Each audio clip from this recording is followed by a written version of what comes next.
Jacob Wolf and Arda Ocal for ESPN Esports. Jacob has broke the news that several esports organizations, on top of many small businesses across the United States, have applied for a Paycheck Protection Program loan, which is a large-scale loan that has been introduced by the American government since the pandemic. Many esports organizations are on the list with varying amounts of loans requested and received in many cases from the government. Jacob, let's first talk about this loan. How did it get introduced, and what is it exactly? So in March, when the coronavirus pandemic really kind of took hold of the United States and started to spread across America, we saw job layoffs and everything else happening at the case of this, particularly in blue-collar jobs where people are working in close quarters next to one another. But we very also quickly saw a lot of white-collar jobs where people are working in office spaces sort of spread out as well. So the U.S. Congress passed something called the CARES Act into law in March, which included a couple different things. It included the stimulus bill that many people, myself included, received for having under a certain amount of income in their past from their 2018 and 2019 tax returns, and were eligible for that. But there was also a part of this that was an addendum to the Small Business Administration for the U.S. called the Paycheck Protection Program. The Paycheck Protection Program essentially would allow for businesses to request loans of various different amounts, small businesses to request loans to ensure that their employees would be paid for until we get through the end of the pandemic. These loans are upwards of even in the millions of dollars of range. They start at very small amounts. And yesterday, actually, the Department of Treasury put out a spreadsheet with 660,000 business names and how much the loan they applied for in ranges. So from 150,000 to 350,000, from 350,000 to $1 million, $1 million to $2 million, so on and so forth. And they put out all this as a public information document. When I got this public information document yesterday, I quickly did a quick search of esports or gaming and various different other things. I know a lot of the LLC and incorporation names for a lot of these big entities, and found 10 different organizations right off the top who had applied for this. In 13, or some of those, 8 of those organizations own stakes in 13 teams in the Call of Duty League and the Overwatch League. I mentioned the Overwatch League and the Call of Duty League because obviously, as we know, they had very big financial plans for this year. They were supposed to have all these different homestands events, 52 in the case of Overwatch, with 2 every single weekend, many of those in America. And then in the case of the Call of Duty League, they were supposed to have many as well, right? So this was their big plan. And so a lot of these teams made tons of staff hires, right? Like they hired marketing people, they hired event people all throughout 2019, planning for 2020. And now those people really have nothing to do, right? But they, rather than make layoffs, a lot of these teams applied for Paycheck Protection Program loans to be able to make payroll. And that's exact. So you noticed several esports organizations, like you mentioned, and does it skew more towards, like, overall the entire number of organizations that you were able to find in esports and gaming? Does it skew heavily towards organizations that own Call of Duty League and or Overwatch League teams? How does that break down?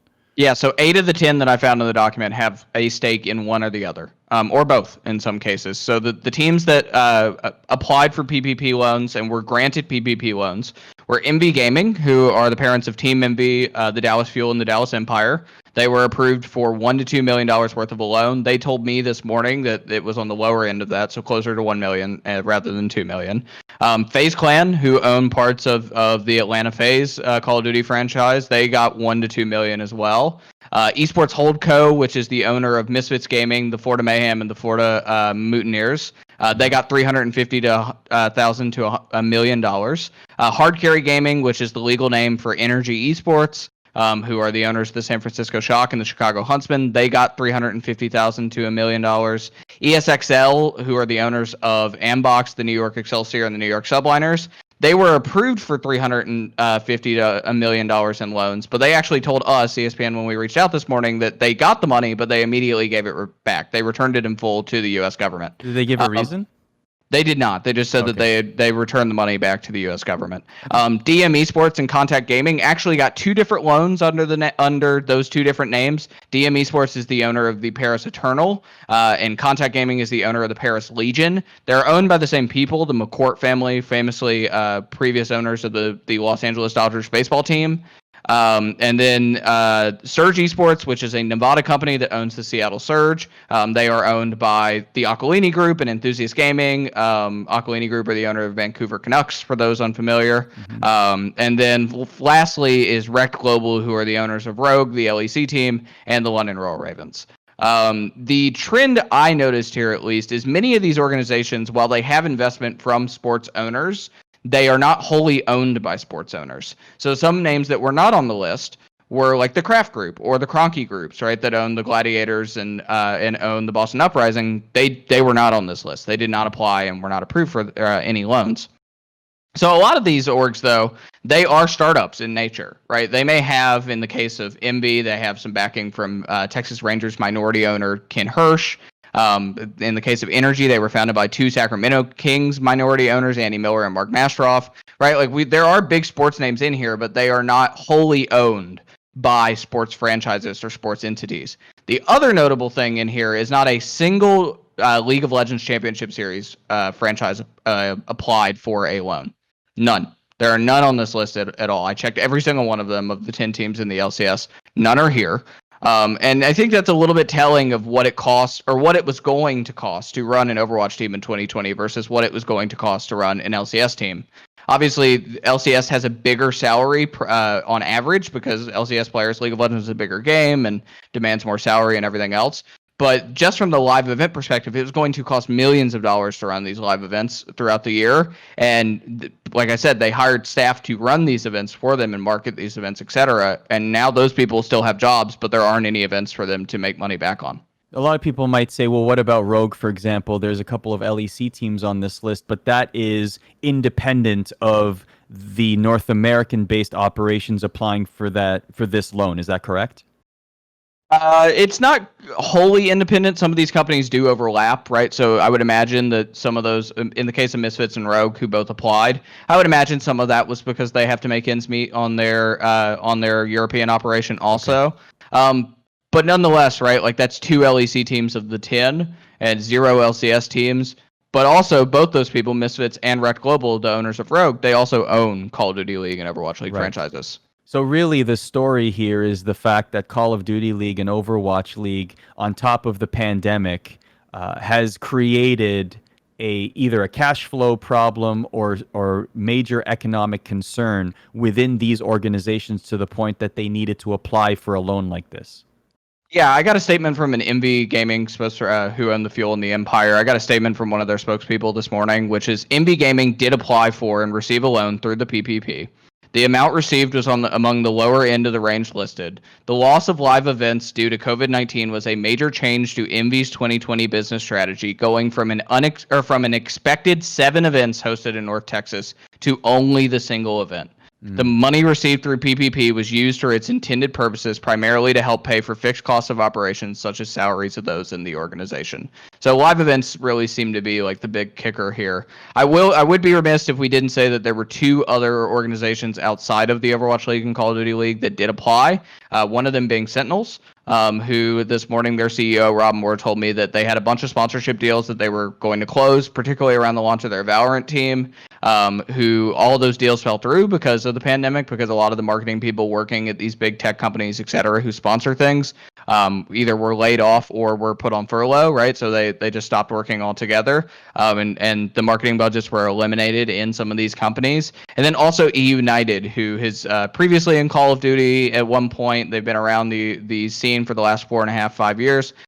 They also applied and received a PPP loan, and very matter of fact, their CEO Adam Stein this morning told me that we applied for this because we just need the help. Like we need to be able to make ends meet and be able to pay payroll for the next few months. So the resounding thought is, some of these entities did not have enough runway to make it through the rest of the year. Let's tie a bow on the actual loan itself. How does the structure work? Do we know anything about the interest that they have to pay back or the payback terms? What does that look like? Yeah, so the loan there are two different ones, and it didn't specify which each organization got. There are one that is a 2-year term for payback or a 5-year term, but actually both are able to be forgiven. This is free money if they meet certain requirements, and what that is that if companies are able to maintain 75% of their existing salary cost before the pandemic, then they are able to keep it. Keep the money, no ifs, ands, or buts. It's not Is even there a a loan; it's term to just free that? money. No, it's Okay. 75%. As long as as long as they pay 75% of existing salary costs before the pandemic and Okay. keep 75% of costs paid every single month for an extended period of throughout the pandemic. So I believe it's like an 8 to 12 month window in most Okay. cases.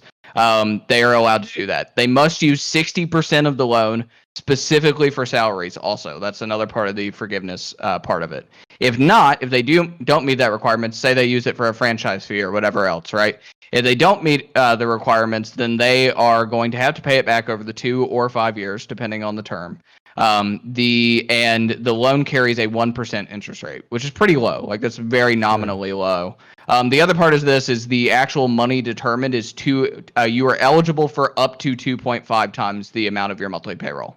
That is the you add all your money together of how much you pay per month for all your employees. You multiply that by 2.5 times the amount, and there you go. That is how you get your loan money. So let's end on this.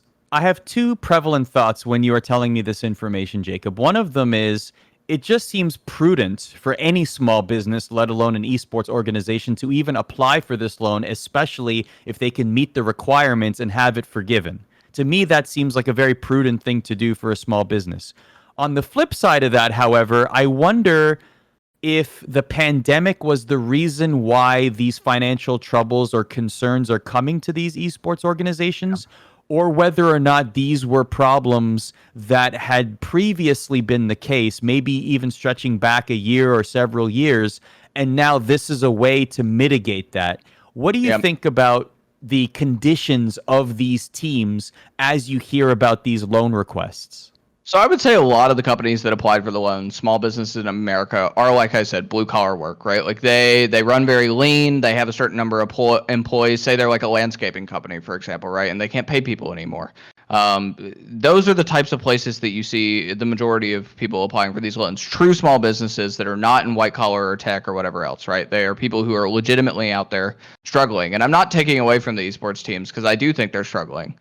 But to your point, I think that there are people who made significant financial bets with some really risky pretenses to them.